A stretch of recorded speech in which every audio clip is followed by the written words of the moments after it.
You were not born to struggle for money.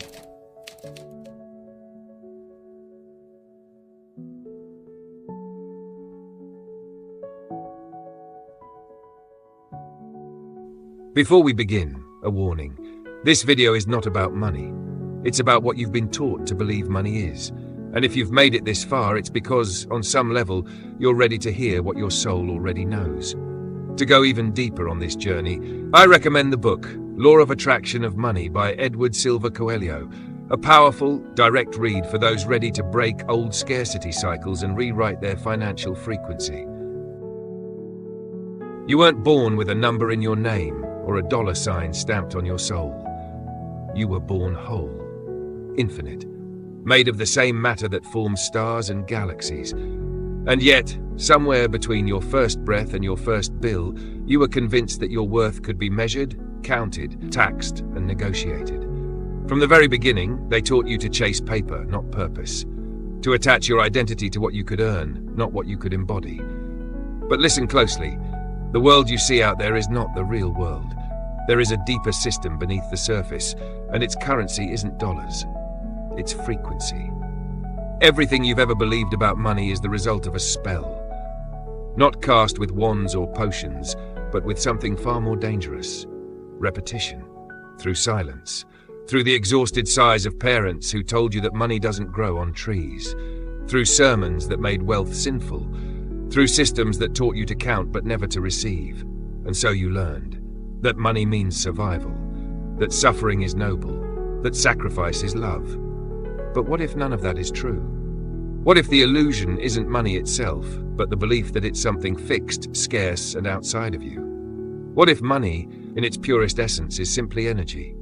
Living, intelligent, magnetic, responding not to effort but to alignment. This isn't fantasy, it's the invisible framework behind reality. This isn't a video, it's a transmission. A whisper cracking the matrix. A call to remember that money was never outside of you, it is you. A mirror, a current, a direct response to your deepest unconscious beliefs.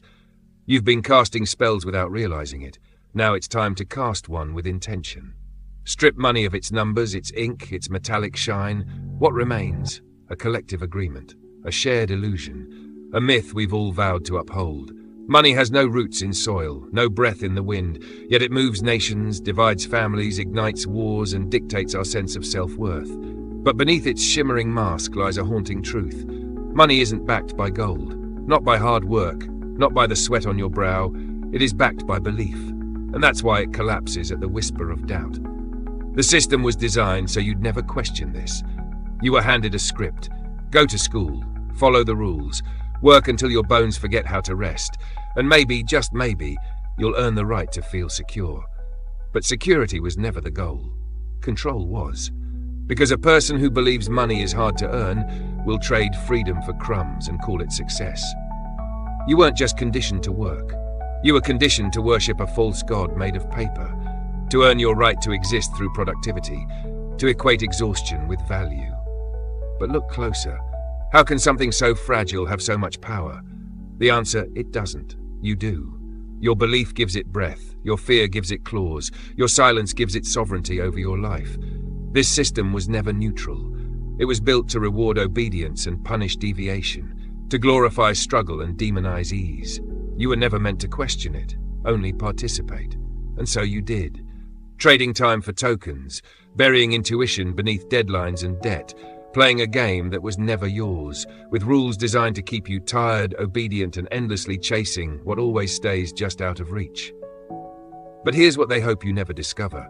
Value isn't in the money. Money is a projection of consciousness, a story told so convincingly it becomes reality. That's why markets collapse on whispers, why currencies tumble on doubt. Belief is the real economy, and when belief crumbles, the system built on it falls with it. This has happened before, it will happen again. Because no matter how fortified the illusion is, its foundation is made of air. That's why the rich play by different rules, not because they know more math, but because they know the game is energetic. They bend reality because they believe they can. They don't ask permission to receive, they assume it. And that assumption shifts the entire field around them. They told you wealth comes from sacrifice, But true wealth comes from certainty, not arrogance, but energetic congruence. The world doesn't reward pain, it reflects the frequency you emit. The man who walks into a room knowing he is already enough activates a completely different timeline than the one who enters hoping to be chosen. You're not here to be chosen. You're here to choose, to reclaim the sovereign truth that your worth was never in question. That money doesn't crown you, it responds to you. Not when you beg, not when you break yourself to earn it, but when you finally remember it was never outside of you to begin with. The word currency comes from the Latin currere, meaning to run, to flow. Long before it was paper in your wallet or digits on a screen, money was a movement, a rhythm, a current. It was meant to circulate, like air, like blood, like water. It was never meant to be hoarded, feared, clutched with anxious fists. It was made to move, to pass through hands like sacred fire, warming everything it touches. But somewhere along the way, the current was captured, frozen, chained, turned into a tool of control. We stopped learning how to let money flow and were taught instead to hold our breath, to replace flow with fear. Governments, corporations, institutions, they're not neutral actors. They are energetic architects. They understood something you were never meant to know. To control money is to control energy. And if they could convince you that money is scarce, you'd never realize that the prison was never physical. It was belief, repetition, emotion. You would self-regulate, self-limit, self-sacrifice. You would become your own jailer and call it responsibility. You would fear spending as if every dollar released was your last breath. But that's not wealth. That's energetic suffocation. Now imagine your lungs behaving that way, inhaling with desperation and refusing to exhale. You'd collapse. And that's exactly what's happening to your financial nervous system. You were trained to inhale money with anxiety and exhale it with guilt. You were taught that flow is dangerous, that saving is virtue, that spending is sin. But that's not wisdom, that's a broken circuit. Because when energy stops moving, it dies. Hoarded money carries the same vibration as fear. It stagnates, it rots the field around it. Not physically, but energetically, and your subconscious knows it. It reads that hoarding as a lack of trust, a refusal to participate in the divine cycle of giving and receiving. So it contracts, it shuts down. It echoes back what you broadcasted, I don't trust the current. And the current, like any river, doesn't respond to force. It responds to openness. You don't force a river to flow. You remove the dam. You don't demand abundance. You prepare to receive it. This isn't about mindset. This is about embodiment. Your relationship with money isn't just mental. It's cellular. It lives in your nervous system, in the hidden circuits formed long before you even knew what a dollar was. It began with the tension in your parents' voices when bills arrived, the subtle panic in the room when rent was due, the silent resentment behind every "we can't afford that." These weren't just moments, they were imprints. They became the mold your body followed for life.